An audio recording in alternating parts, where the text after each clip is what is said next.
Welcome back. All right, so today for the team history videos, today we're going to talk about the St. Louis Blues. The St. Louis Blues, of course, winners of the Stanley Cup in 2019, which ended a long, long wait for that first Stanley Cup. Now they're looking for number two, and I would say that now that we're 3 years past that first Stanley Cup, that desire for that second Stanley Cup is going to grow a little bit. What's interesting too is there has been a change in the top 10 scorers in teams' history since the last time I did this video. Fedorko's still number one. He's going to be number one for a long time. 927 games played, 352 goals, 721 assists, 1,073 points. So for Fedorko, number one scorer for St. Louis. That is going to stay that way. Brett Hull's number two at 744 games played, 527 goals, 409 assists, 936 points.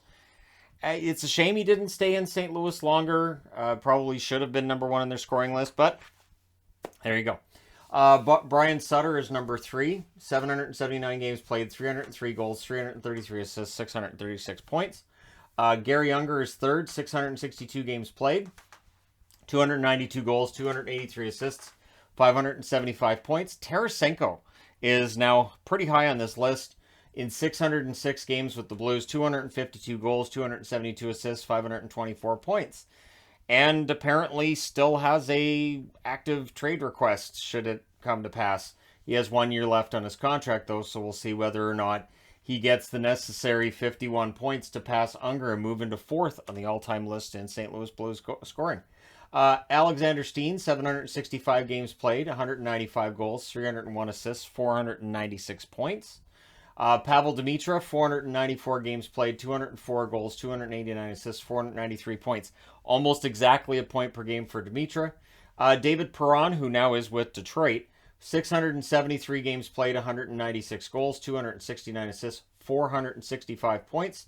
All time with St. Louis. And again, he was expected to probably stay in St. Louis, and then he would have risen up past both Demitra and Steen this year, but not meant to be.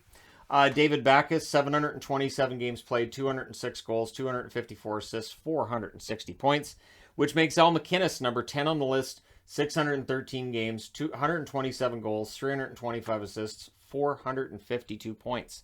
The wins leaders have not changed. Binnington is close to passing Brian Elliott, but he hasn't yet. So Liut, 151 wins, is still the all-time lead amongst their goaltenders. Jake Allen, 148. Curtis Joseph, 137. Grant Fuhr had 108 wins for St. Louis. And Brian Elliott, 104. But like I said, that should change. That list should change this year. Binnington may very well pass both Elliott and Fuhr this year. The retired numbers list is a long one. MacInnis, number 2 is retired. Gassoff, number 3 is retired. Number 5 for Bob Plager and number 8 for Barclay Plager are both retired. Number 11 for Brian Sutter. Number 16 for Brett Hull. Almost said Bobby Hull. Didn't retire Bobby Hull's number in St. Louis. Didn't play for the Blues. Fedorko, number 24, and Chris Pronger, number 44, have been retired by the St. Louis Blues. Might I suggest as well that Perron's and Tarasenko's numbers may eventually be retired too. And if they win a second Stanley Cup with Binnington in net, that would automatically make Binnington's number eligible for retirement, you'd have to think. So playoffs since 2000. They've been in the playoffs a lot.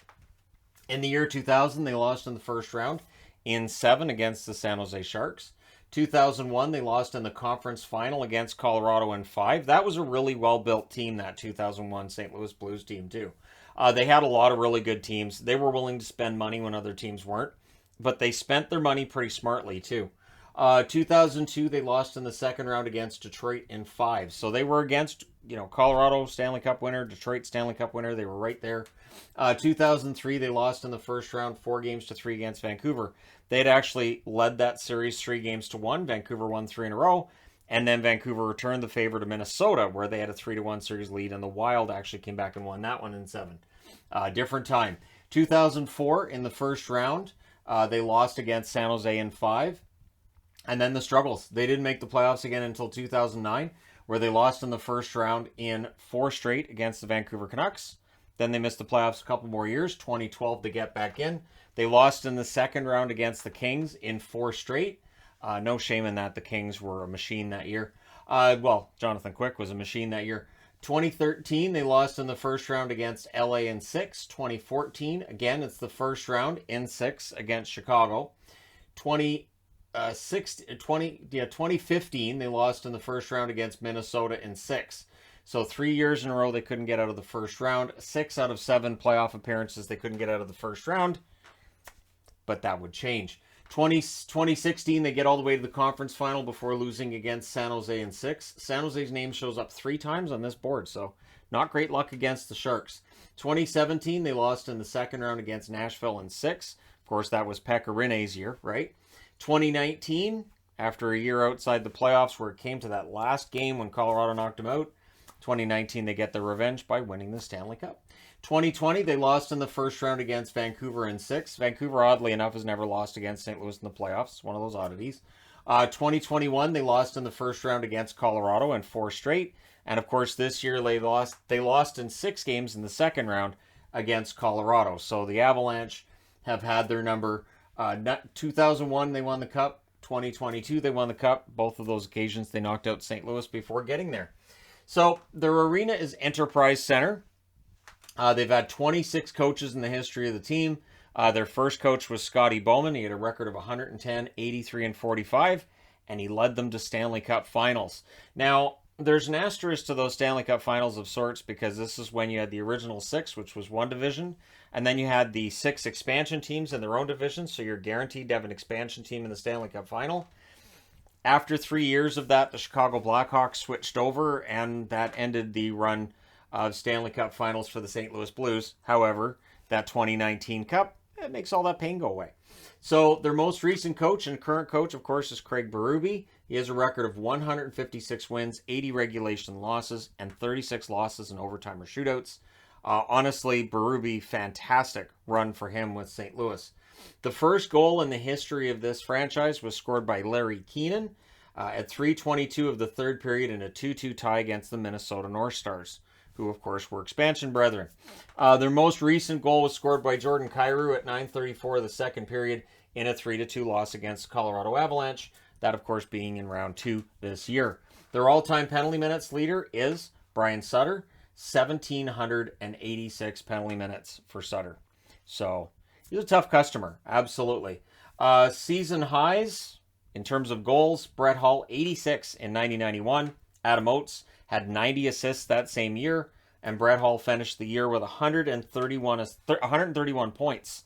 So 90-91 was the big year of Hull and Oates, and that was the discussion all around the NHL. Sadly, that pairing did not last that long. Oates would find himself outside of St. Louis, even though Brett Hull was willing to give up some of his own money to keep Oates around. Their penalty minutes in a season, Bob Gassoff has the record for 306 in the 75-76 season. Tough defenseman, sadly passed at a young age in an accident, but one of the tougher defensemen in the league when he played, and glad to see his number got retired. Their wins leader in a season is Roman Turek with 42 in 1999-2000. I think that record's pretty safe. The way the goaltenders are being deployed in St. Louis the last, I'll say, decade, I don't think anybody's going to get to 43 or 42 wins, so I think Turek's record stays intact for a while. Then you get into the draft picks category of things. Their best draft picks.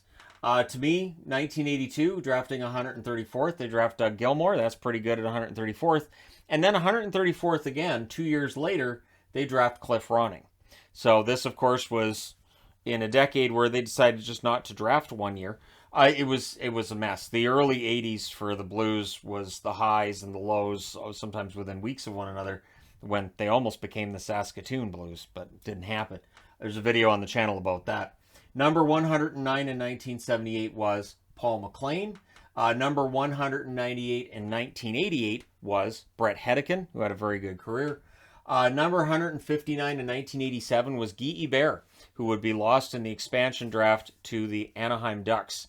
And, of course, he is still, Ducks broadcaster, very well known around the hockey community.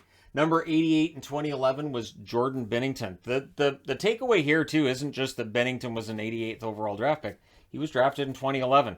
It's easy to look at the fact that he came into the league and really established himself in 2018, 2019, and think of him as a relatively young goaltender.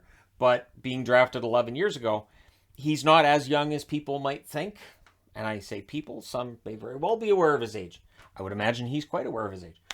So first round draft picks that played less than 100 games. And I've seen people say, well, there's other busts. This isn't about measuring busts. This is just first round picks that didn't play 100 games in the NHL. And anybody drafted recently, I'm not going to have on the board. Klim Kostin, I almost put up, and I thought, Klim Kostin could still reach 100 games. So 1977, drafting 9th overall, Scott Campbell ended up playing 80 games in the NHL. Interestingly enough, the draft picks all before that, any first rounder played more than 100 games. And this is during an era where the draft was nowhere near as important. It was nowhere near as revered as it is now. So the fact that they were pretty good at getting hits at the draft table, I think was pretty good at a time where plenty of teams just didn't really care as much about the draft. The number 20 pick in 1981 was Marty Ruff. He played no games in the NHL. Number 12 in 1987 was Keith Osborne. He played 16 games in the National Hockey League. Number 30 in 2003 was Sean Bell, who played 20 games in the National Hockey League. Number 17 in 2004 was Marek Schwartz. He would play a grand total of 6 games in the National Hockey League. And number 25 in 2012 was Jordan Schmaltz, who played 42 games. So they had Jaden Schwartz, Jordan Schmaltz, and Marek Schwartz, just to keep everybody confused and make you wonder, what are they thinking with the draft? But yeah, Jordan Schmaltz played 42 games in the NHL. And as I said, there are others, but they're more recent draft picks, and there's still that chance they hit that 100-game mark. Really, for the St. Louis Blues, the 2019 Stanley Cup run, was fantastic. We'll see whether or not they're able to cobble things together and go on another run soon. But they're a dangerous team. They showed that against Colorado this year, and I think they're full value for that. And there you go. Pretty simple, pretty basic overview of the St. Louis Blues. And from where I did this 3 years ago until now, they do not have that second Stanley Cup ring. But again, the top 10 has definitely changed there. And there's some other info on the board that wouldn't have been there 3 years ago. So there you go. Let me know your thoughts in the comment section below, as always. Don't forget to hit like and subscribe if you're browsing your way through. You just happened upon this video. Thank you guys so much for watching, for all your support. I will talk to you again soon.